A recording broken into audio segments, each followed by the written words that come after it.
We get more solid rumors regarding an iPhone mini for early next year.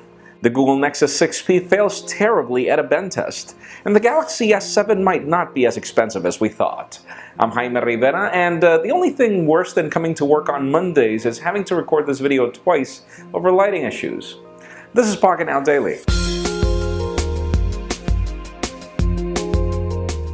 The official news today begin with HTC. If you thought the company did not only copy the iPhone success, didn't copy the iPhone success with the HTC One M9, you should see the company's new ad campaign be brilliant. And while you're watching that ad, make sure you hit the link in the description and also watch the 1984 ad campaign for the Apple Macintosh and see if you find the resemblance. We sure you will. And it's great to see that HTC is boosting their marketing. The sad part is that, well, that ad campaign didn't really work well for Apple. It's the best ad campaign in history according to Wikipedia, but the Apple Macintosh was a flop back then.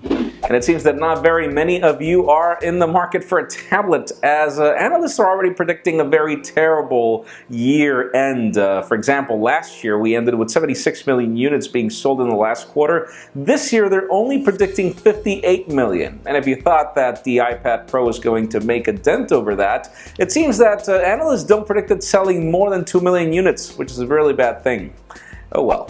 And speaking of analysts, KGI Securities is famous for their iOS and Apple predictions, and according to them, there is going to be an iPhone mini next year. Now, when we're talking mini, apparently they are going to retain the iPhone 5S design to a certain degree and just boost specifications like an A9 processor or better camera. But don't expect for such technology apparently, as Apple wants to keep this a budget phone.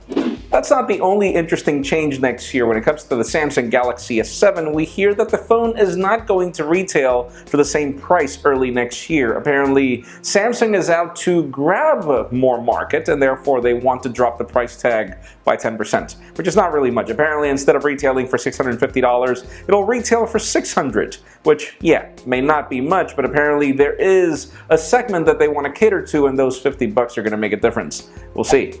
And finally, the hot news today have to do with the Nexus 6P failing a bend test terribly. There are two videos in the links in the description showing you why.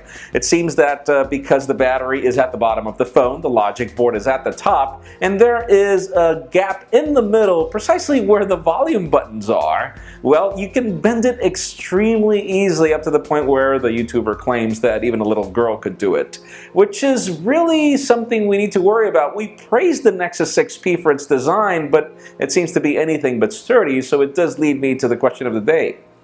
Would these bend tests deter you from buying the Nexus 6P or returning it, for example, or would you just treat it with kid gloves? Because in my case, I would return it and buy another phone, particularly because even though nobody showed us how to bend an iPhone 6, I bent an iPhone 6 by accident, so it does worry me. Leave us a comment down below. What is your case? Friends, yes, as always, you know the drill. If you want to get the news earlier before this video is filmed, make sure you follow us at Pocketnow.com and subscribe to our YouTube channel as well. You can follow me on Twitter, Jaime_Rivera, or on Instagram at Jaime Rivera. Please give this video a thumbs up if you like what you saw. I am Jaime Rivera. Thank you very much for watching. We'll see you tomorrow.